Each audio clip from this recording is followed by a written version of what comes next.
This is the story of a COVID long hauler. Hi, this is Jacqueline. I'm back with episode 4. So if you haven't had a chance, please check out episodes 2 and 3 specifically for supplements. And those are the supplements that have helped me on my recovery. But guess what? No more supplements. I do want to mention that supplements are very expensive. I mean, all of this really does add up. And the visits to the naturopath doctor and even the stuff I'm going to mention today are all things that we will be paying for out of pocket. So again, the goal is that we have therapeutics in place that are prescribed by our PCPs that insurance covers. Until then, I will be out there researching. So the first thing I want to talk about today is something I have not personally tried, but have heard from other people that they have noticed benefits. And that's hyperbaric oxygen therapy treatments. So basically, from my understanding, you basically go into kind of like a big chamber. And the purpose is that it helps to carry extra oxygen throughout the body. It helps fight bacteria, and it helps to stimulate stem cells to promote healing in the body. There are a lot of other benefits that I did see on some websites while I was researching. If anyone has tried that, please comment below and let me know your experience.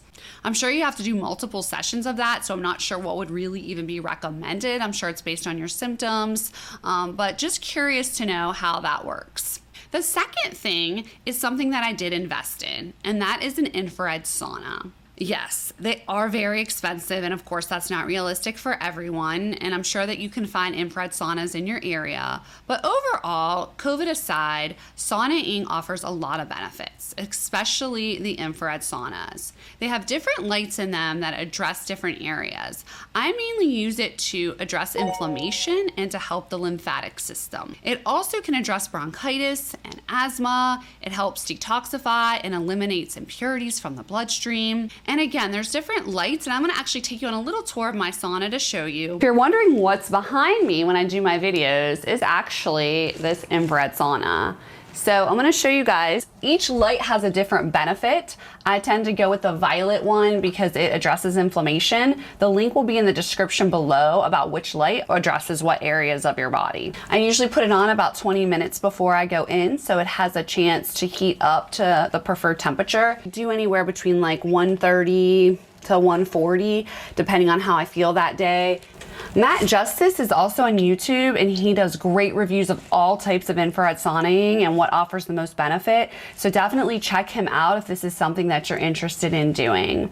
Infrared sauna can penetrate up to 3.5 inches into the body, so that's why you're getting the most benefit, because it's offering deep penetration. I use the sauna about 3 to 4 times a week. If I'm feeling particularly sluggish or just kind of down, I'll actually try to jump in a little bit more often. What's also cool about this sauna is there is a space for your phone, so your phone doesn't overheat. You can go ahead and put your phone in here, and it can go Bluetooth so that you can hear out of the speakers above.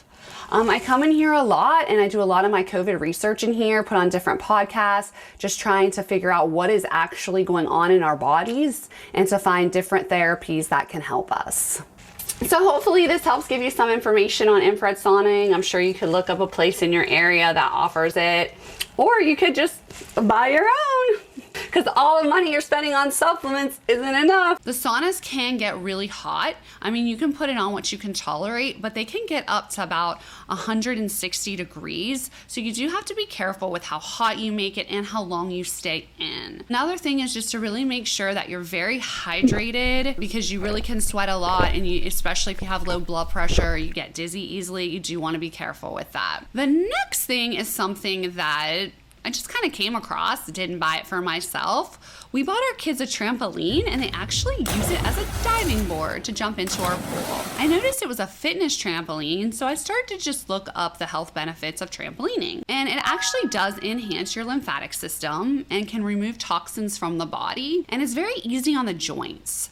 So especially if you're used to lifting and you don't want to do anything with a lot of impact while you're recovering, I really recommend jumping on the trampoline. The goal is to do at least 15 to 20 minutes, probably about 3 times a week, or even just in the morning, just jump on for a few minutes if you can. So what I do sometimes to incorporate the trampolining is I'll do like a couple minutes of trampoline, then I'll get off and maybe do another movement, get back on and jump. But anyway, just something that's fun to do that also will help you with your recovery. So the next thing I want to mention is stem cell therapy. So when I was in these COVID long haul groups, I started to see other people mention that they had stem cell therapy, but it was outside the United States. The reason why people are going outside of the country is because of the number of stem cells that you can do in the United States versus in other countries.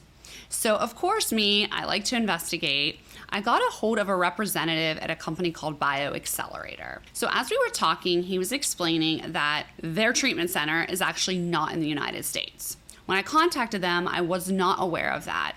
But just some facts that he shared with me is that when you go outside the United States, they are specifically in Colombia, that you can do about 100 million stem cells versus 30 million that you can do in the US. They also harvest their own stem cells there, so they don't have to transport them. They aren't frozen and then thawed out and then given to the patient. So the quality of the stem cells are higher. So this is just all my understanding from my conversation with him. Just so you know, the FDA has not approved stem cell therapy for COVID. But because it can help with things like inflammation, it helps with patients who have lupus and chronic fatigue, I felt like it was worth investigating. And so as we were talking and I realized that it is in Colombia and the cost of the trip and the treatment and everything was just not really in my budget, and traveling outside the country right now with other variants spreading was just really not a good idea for me. They have great research when it comes to back injuries and other type of injuries. Seems like a great company with great testimonials, but for this, it just really wasn't the right decision for me. But as I continued to search, go on my quest, I found that there are some clinical trials that were going on in Sugar Land, Texas. The issue with the trials is the FDA only approved 10 participants for the trial. So I talked to one of the staff members there, and they were seeing really great success with the stem cell infusions. They were giving 5 infusions over about a 3.5 month period. If anyone has done any of those clinical trials or has done any stem cell clinical trials or just traveled outside the US to have stem cell therapy, I would love to hear about your experience, and please post in the comments. That's only 10 participants though. Where does that leave the rest of us? So on my quest, I live in Los Angeles, and I did find a few providers that were willing to do stem cell therapy based on my symptoms. So because you can do up to 30 million, I was a little hesitant. I didn't know how my body would respond. So I did go in and I did 5 million. So you just went in very easy. They give you, basically the first thing we did was a vitamin bag. So, you have a vitamin IV, and then you do the stem cell infusion. I would say that about 8 to 10 days later, I noticed a really significant change. I really did. Out of the whole time that I have had symptoms, this was the first time that I can honestly say I felt like that feeling of this is recovery. So, of course, I'm not recommending everyone go out and do stem cell therapy, but I do think if there are clinical trials in your area, or you just want to research or ask your doctor, that these are questions and things that we should be able to feel like we can go ahead and ask. So I did do the treatment, and I do feel that it was successful. And so this is the point where my story should end, right? It should end right now. I went through my supplements, I do all these other therapies, I had a successful stem cell infusion, feeling great, back to life, back to recovery. And oh, how I wish the story ended there. Hello, Delta! I hate to say it. Episode 5, breakthrough infections.